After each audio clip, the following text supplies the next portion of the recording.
Saudações, companheiros. Meu nome é Vander. Hoje eu estou aqui com o José Fernando para a gente poder falar sobre a introdução à crítica da economia política do Karl Marx. A gente atrasou, a gente sabe disso, portanto a gente vai ver o que faz aqui para cumprir melhor o papel de introduzir o livro e destacar os pontos que a gente considera importantes do livro, que os companheiros leiam e depois possam migrar para ler a própria contribuição ou os outros livros do Marx a partir do método que é apresentado na introdução da crítica da ideologia política. Da introdução à crítica da economia política. Cara, eu estou fudido! Parece que eu comi 1 quilo de crack. Bom, saudações, companheiros. Nós vamos tentar fazer com esse texto do Marx o que a gente fez com os outros que a gente analisou e não ler parágrafo a parágrafo, que não é só se for muito necessário mesmo. O que a gente vai tentar fazer é colocar ele de um modo, tentar contextualizar ele tanto na obra marxista como no que estava acontecendo à época. E a partir daí nós vamos destacar o que a gente acredita que é essencial nesse escrito, né?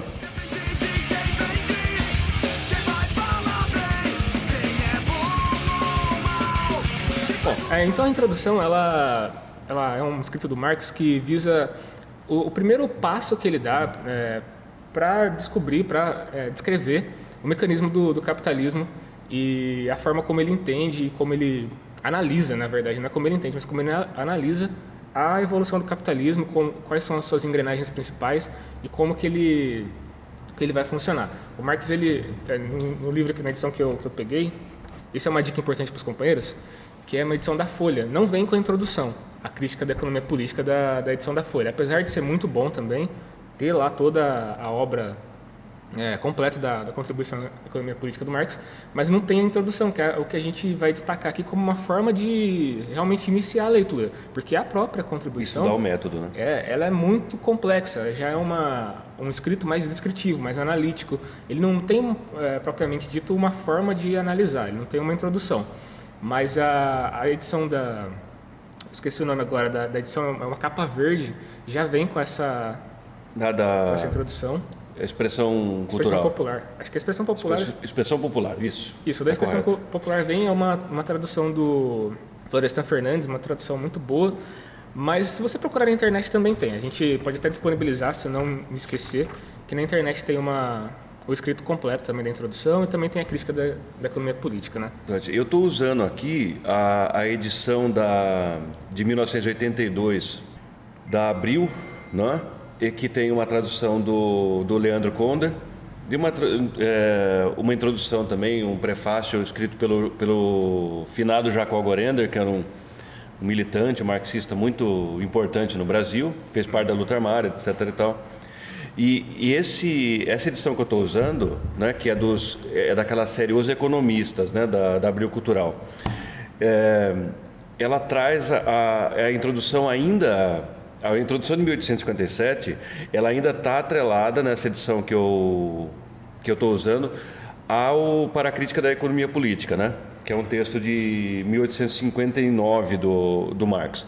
Então eu vou, antes de qualquer coisa, eu queria fazer uma introdução à fortuna desse texto marxista, porque é muito interessante os companheiros saberem, porque senão é difícil mesmo. Por que assim, que às vezes ele aparece como introdução para esse livro, às vezes solto, ou às vezes agora, como na edição mais novas da Boitempo, ou nas edições internacionais, ele aparece como uma parte dos Grundrisse, né, que são um livro... Grundrisse em alemão é fundamento, alicerce. Então é como isso foi chamado, né? A partir de um próprio... Uma parte lá do texto do Marx está à venda também aí na Boitempo e tudo mais. Eles traduziram no Brasil pela primeira vez. Por que acontece isso? O Marx ele estudava, quando ele começou os estudos dele de economia, ele estudava fazendo monografias sobre temas, sobre autores que ele considerava importantes. Então tem uma vasta série desses encadernados aí, que ele acabava usando, e foi...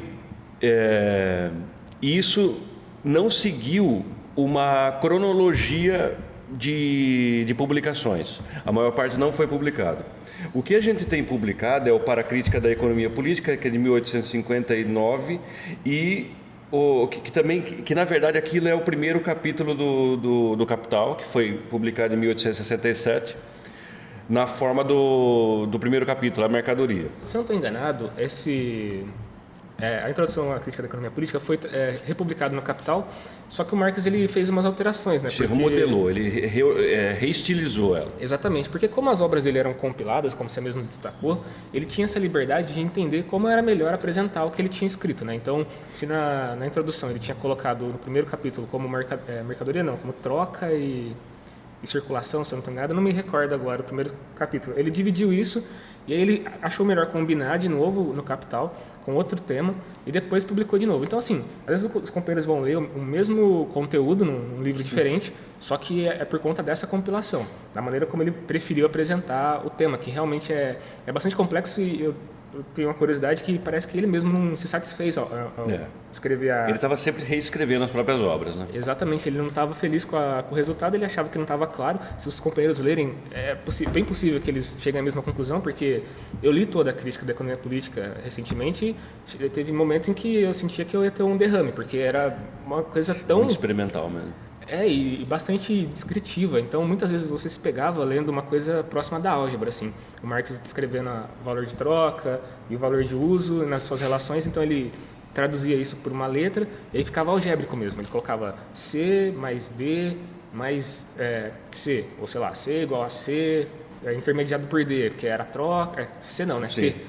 Mas, enfim, o que eu estou querendo dizer é que muitas vezes o Marx ele vai usar uma linguagem que fica inacessível. Eu não li o Capital ainda, então eu não sei se isso foi totalmente corrigido. Eu acredito que seja tão difícil quanto, tão hermético quanto.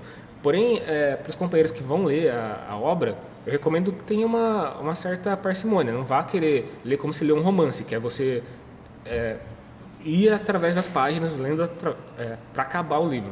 É um livro de estudo. A conclusão que eu cheguei meu contato com a obra é esse.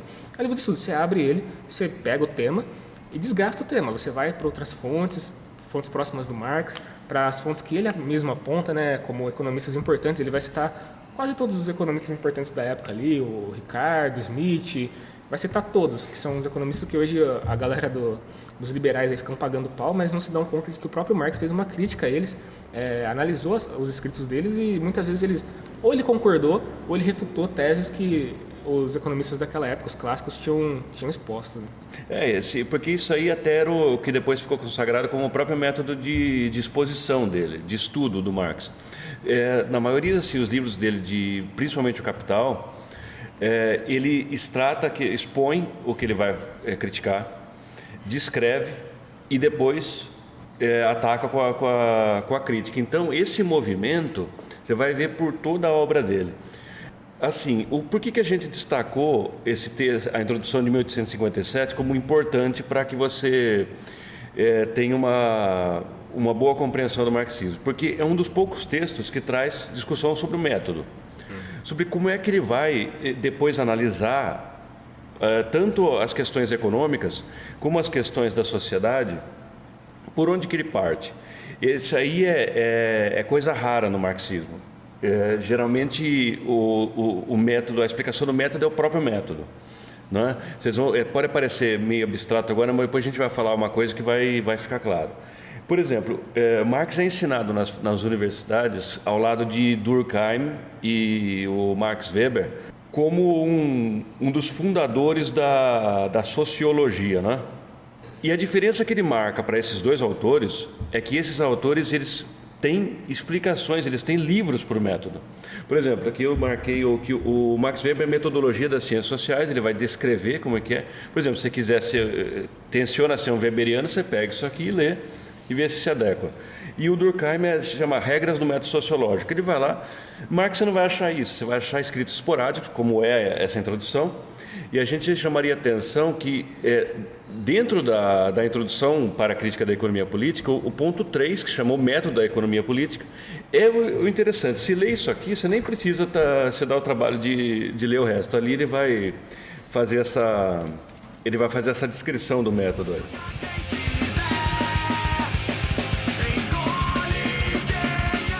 Eu acho que é importante que os companheiros entendam também esse movimento que a gente fez por meio das obras do Marx. A gente começou pela ideologia alemã, a gente foi depois para o Manifesto, se eu não estou enganado, e terminou com 18 Brumário, e agora está na introdução. Todos esses livros eles têm uma característica em comum. Eles expõem parte do método que o Marx usa para analisar a sociedade.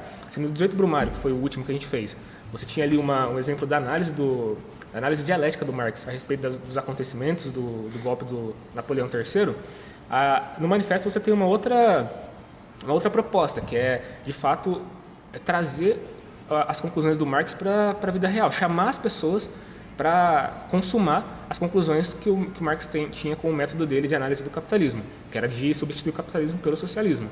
E na ideologia alemã você tinha ali o Marx analisando a essência do que era a ideologia burguesa na época do Marx, não onde ela se sustentava, que eram as ideias, que era o idealismo alemão, que era a forma de entender o mundo através das concepções da ideia. De categorias filosóficas. Categorias filosóficas baseadas nas ideias e não no material. Então você vê todo o movimento do Marx para fundar o que hoje o pessoal usa o termo de materialismo histórico dialético. Marx também vai lapidando isso através das obras, mas que você não vai ver ele descrevendo como que ele chegou, é isso que eu estava dizendo, né? Como que ele chegou nesse resultado. Se a gente olha essas 4 obras que a gente apresentou, inevitavelmente você chega a essa conclusão. Você chega que, primeiro, ele abandona o método hegeliano, que era todo fundado em coisas imprecisas, como as ideias. Depois ele vai analisar no 18 Brumário, colocar isso em prática, né, no 18 Brumário. E no Manifesto Comunista, que é o nosso podcast mais famoso, cheguei à conclusão disso ontem, olhando, tá explodindo lá. No Manifesto ele finalmente fala, a conclusão é essa: temos que derrubar o capitalismo. O capitalismo ele é uma coisa falha, ele se esgota e a gente precisa derrubar. E agora na contribuição você vê claramente o Marx descrevendo as engrenagens mesmo do capitalismo e demonstrando que ele tem várias falhas. E essa coisa de acumular, ele vai várias vezes chamar atenção para isso, da acumulação capitalista, como ela funciona, que ela é baseada realmente na desigualdade e na opressão de toda forma. Tem um trecho muito claro disso, que o Marx está descrevendo como a polícia age para defender os interesses do capital. Isso já em 1857. O pessoal não se deu conta hoje ainda. Exatamente, como isso é contemporâneo, né? Eu acho que essa reflexão é muito importante. Então, só para a gente, depois dessa longa introdução, aí a gente poderia gastar vários episódios só falando dessa fortuna editorial do Marx, que é uma peculiaridade em relação a ele. Ele não tinha nenhuma pretensão de se tornar um autor vendável e nem uma coisa. Ele movia todos os esforços para que os escritos tivessem um funcionamento, eles tivessem uma utilidade na luta de classes. Mas isso aí a gente deixa para outra vez.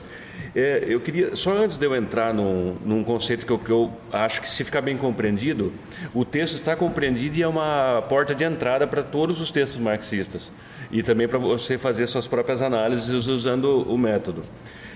No prefácio do primeiro volume do Capital, Marx coloca uma frase que é muito interessante. Eu acho que serve também como um alento para quem está olhando para a obra e falando que não vai dar conta. Ele diz: todo começo é difícil. Isso vale para qualquer ciência. E é fato. O pessoal olha e fala: não compreende nada, é muito estranho. Mas também, se você pegar um tratado de química, você não vai entender. O que acontece? Você tem que estudar, você tem que se debruçar sobre o negócio, fazer suas experimentações ali e não desistir. Então, se você quer ter uma forma de pensar independente, se você quer sair dessas mesmices que estão por aí, você quer desposar esse método como um alicerce para você fazer as suas análises, você tem que se dedicar. Nós demos aí o caminho das pedras aí nesses textos, a gente acredita que são fundamentais. E sobre o método da economia política, que está aqui no meu livro de 1982, está na página 14 aqui, e é o ponto 3, o método da economia política. Eu queria já chamar a atenção, ele faz uma descrição inicial aí muito importante, mas o que eu queria deixar claro é que ele dá a chave do marxismo nesse trecho aqui. Vou ler para vocês aqui e depois eu vou dar uma explicação com um caráter mais didático. Ele escreve numa linguagem muito hegeliana. Então, é assim, o concreto é concreto porque é a síntese de muitas determinações, isto é, a unidade do diverso. Então, aqui está a chave do problema. O que o marxismo procura? Analisar o concreto. E o que é o concreto? É a síntese de muitas determinações, é a unidade do diverso. Pode falar, tá, tudo bem, mas eu não compreendi nada. É assim, a gente tem sobre as coisas, em primeiro lugar, impressões abstratas. Por exemplo, você vê um gato. O gato é um gato, você olha ali, ele é um gato. Isso é uma coisa abstrata, ela não é concreta. Você pode se aproximando desse conceito, embora ele não esteja errado, o gato seja um gato mesmo, você pode ir para as determinações, sintetizar essas determinações. Vai assim, de onde ele veio, qual é o tamanho dele, a cor do pelo. Com essas determinações você vai chegando mais no concreto do gato.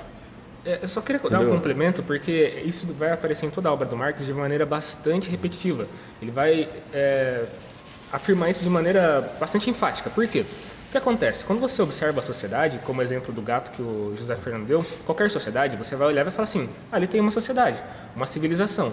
Só que se você olha nas determinações, ou no que eles têm de particular, você começa a entender os mecanismos que levam aquela sociedade a se organizar daquela forma. É por isso que o Marx vai bater tantas vezes nessa tecla, porque ele vai observar que a evolução da sociedade burguesa, ela deriva de uma estrutura que já existia, que era a sociedade feudal. E ele vai descrever como algumas coisas continuam, como algumas coisas se encerram, e por que essas coisas continuam e se encerram, a gente tem uma sociedade diferente. Então a base da sociedade burguesa que nasce ali diante dos olhos do Marx, que está no seu franco desenvolvimento por meio da Revolução Industrial, ela tem características que precisam ser descritas, não do que elas são no geral. Você não pode falar assim, a sociedade burguesa e, portanto, eu entendo ela a partir disso. Mas a partir das particularidades, do que ela tem de específico, você vai destrinchar o que ela tem de geral. Em cada um dos elementos, essa é a dialética, você consegue enxergar o seu oposto e a sua própria determinação geral, o que ela tem de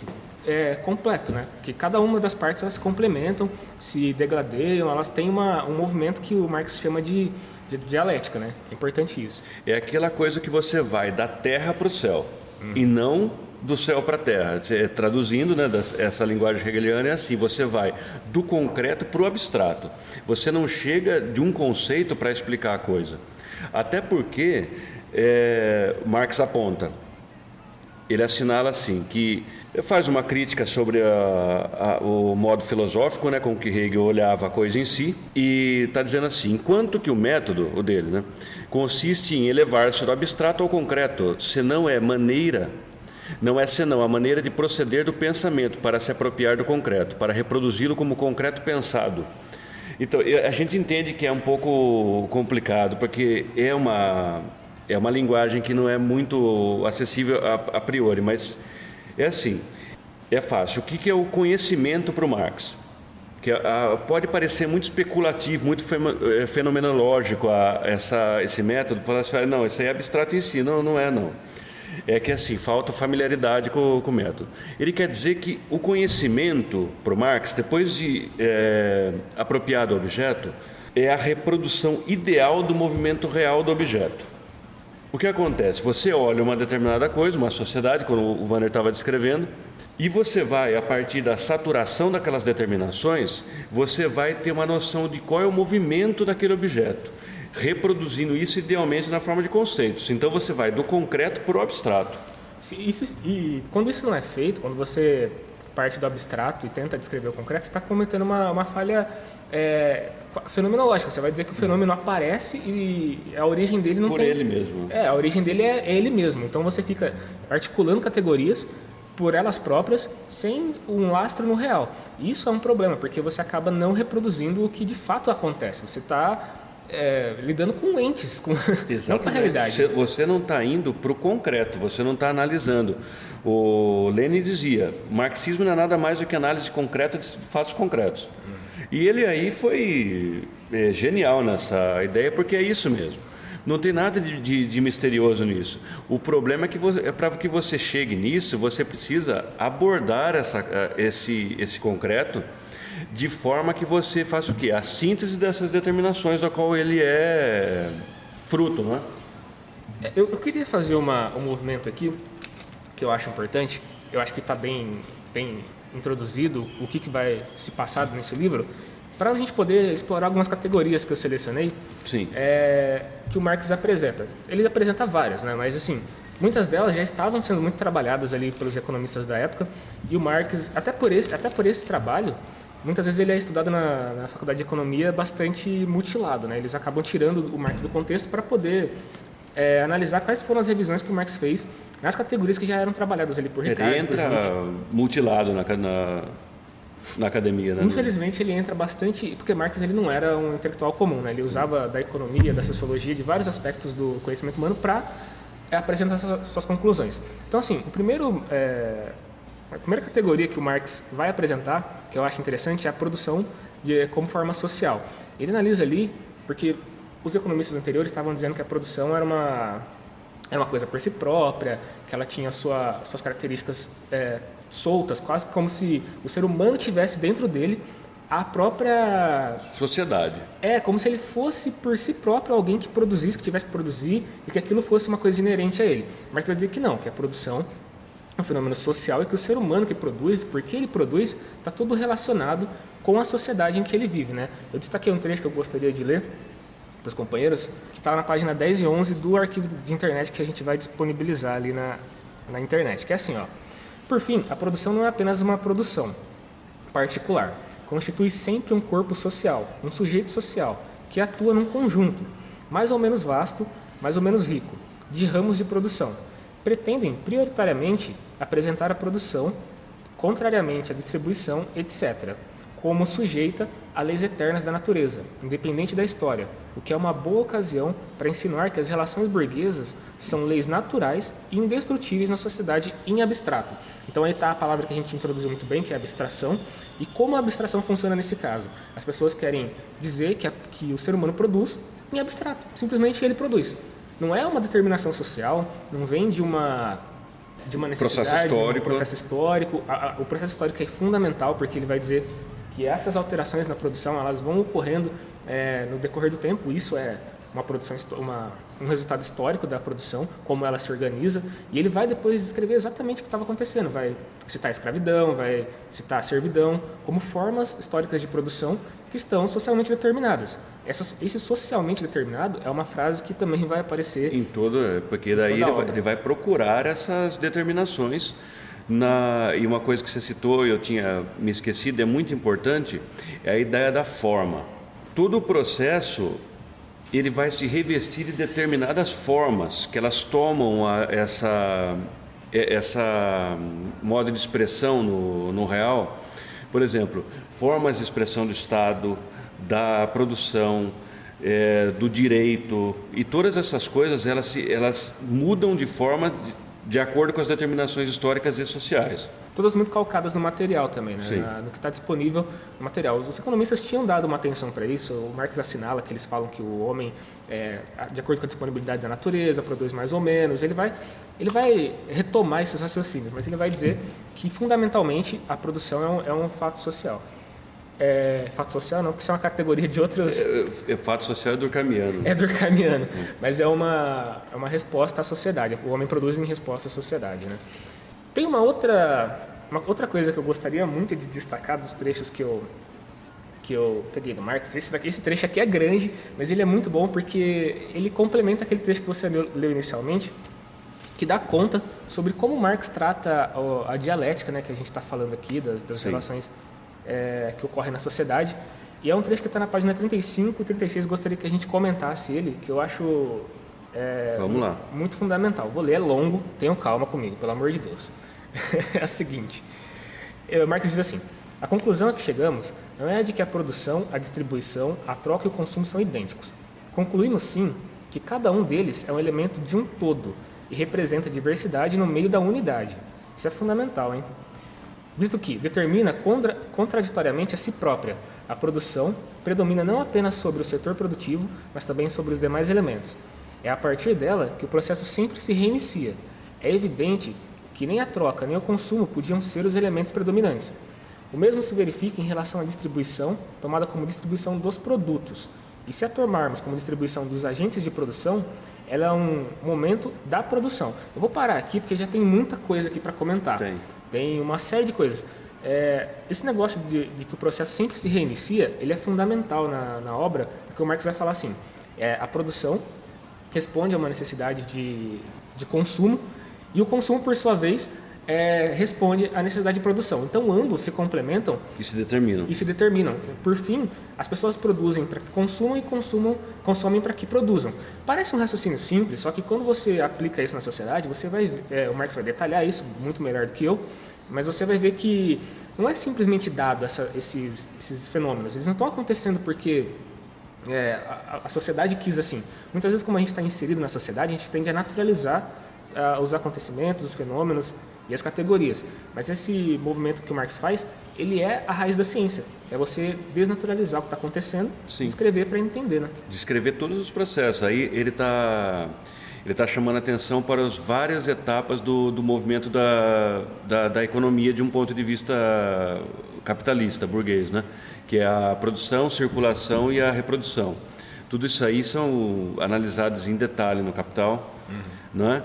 E tudo isso ele está fazendo com aquela velha história que a gente estava dizendo aqui. Ele está pegando cada um desses momentos, você pode ver isso mesmo pela própria organização dos livros do Capital, e está indo na raiz das determinações, chamando atenção para como aquilo funciona e por que ele é assim. Sem, como o Wander disse, para desnaturalizar a coisa, para não ver que é um cogumelo que nasce depois da chuva. Sim. A própria distribuição em Marx, ela tem um duplo sentido. Aliás, é muito importante dizer isso, que os companheiros se atentem para as palavras que são polissêmicas. Elas têm um sentido aqui para Marx, para outro autor tem outro, para outro autor pode ter outro.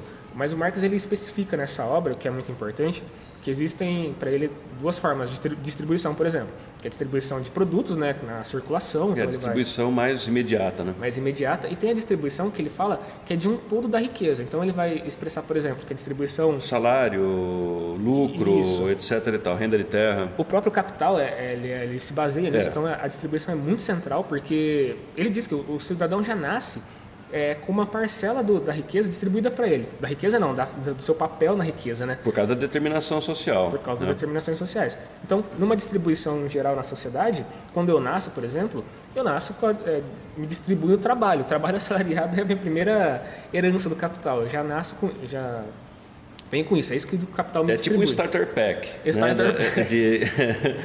Para usar uma anedota do momento. É um starter pack mesmo. Não tem palavra mais contemporânea para descrever. Então, assim, ele vai se deter sobre isso, sobre o problema da distribuição, como ela determina os papéis na sociedade de cada um, né, na riqueza. E bem compreendido isso, Marx já implode o conceito de meritocracia. Com certeza. É só se você faz uma reflexão rápida dessa coisa da distribuição que já está pré-estabelecida antes que os indivíduos mesmos nasçam, então você já fala, porra, tem isso aí, a meritocracia é um ouro de tolo. Bom, para a gente se encaminhar para o final aqui, finalmente entrar numa coisa que eu considero bastante importante também, aprofundando essa ideia da distribuição, Marx vai falar sobre o trabalho, que na opinião dele, na análise dele, é a verdadeira fonte da riqueza. Muitas vezes a gente acaba perdendo de vista o que de fato faz o capital gerar riqueza e tudo mais, e o Marx deixa claro que é o trabalho, que é a fonte de toda a riqueza. Eu vou ler para os senhores aí, está na página 46 e 47 do arquivo que a gente disponibilizou, e a gente comenta já o que o Marx escreve sobre isso. Ele diz assim: a indiferença em relação a uma forma determinada de trabalho corresponde a uma forma de sociedade na qual os indivíduos podem passar facilmente de um trabalho para outro, sendo para eles fortuito e, portanto, indiferente o gênero determinado do trabalho. Então, isso que é o trabalho em abstrato. É quase como se fosse uma reserva de um lugar. Por exemplo, qualquer um de nós pode exercer qualquer função de trabalho. Então, o trabalho em abstrato, numa sociedade capitalista, ele existe ali. As pessoas que vão ocupar o posto, que vão desenvolver esse trabalho, que vão dar motor para essa riqueza. Mas em si, o trabalho na ordem capitalista, ele existe ali e ele tem um valor que já está determinado e ele próprio passa a se tornar uma mercadoria. Então você pode considerar que o valor das coisas elas estão embutido com o valor do trabalho e que, portanto, a riqueza é extraída do excedente desse trabalho. Então o capital sempre vai fazer isso, ele vai usar o trabalho como uma fórmula na equação ali e vai explorar até que ele gere essa riqueza. Então, se você vê um bilionário, não se estranhe, ele teve que explorar muita gente, não é um... E os antepassados dele também, e assim vai. É assim por diante. O próprio Bill Gates disse recentemente, eu acho essa frase muito boa, que ninguém merece ser tão rico. Então, se o cara chegou a essa conclusão... O cara, hein? Bilionário. É porque ele percebeu que todo o dinheiro que ele tem, toda a riqueza que ele gerou através da Microsoft, não foi uma coisa lendária e bonita que nasceu na garagem dos Estados Unidos e o cara persistiu e ele trabalhou enquanto os outros dormiam e se esforçou enquanto os outros se divertiam, então ele ficou bilionário. Não funciona assim. Estava dado várias condições para que ele fosse o Bill Gates. E o próprio lugar onde ele nasceu também determina muito isso, porque a sociedade capitalista desenvolvida, ela dá as ferramentas para que o cara empreenda essa... Isso se prova pelos expoentes da ciência, eles sempre estão em centros financeiros do mundo, etc. e tal. Muito poucos eles vêm das periferias ou dos países periféricos. Por quê? Porque aqui a gente é burro? Não. É porque o pessoal está aqui preocupado em não morrer de fome, né?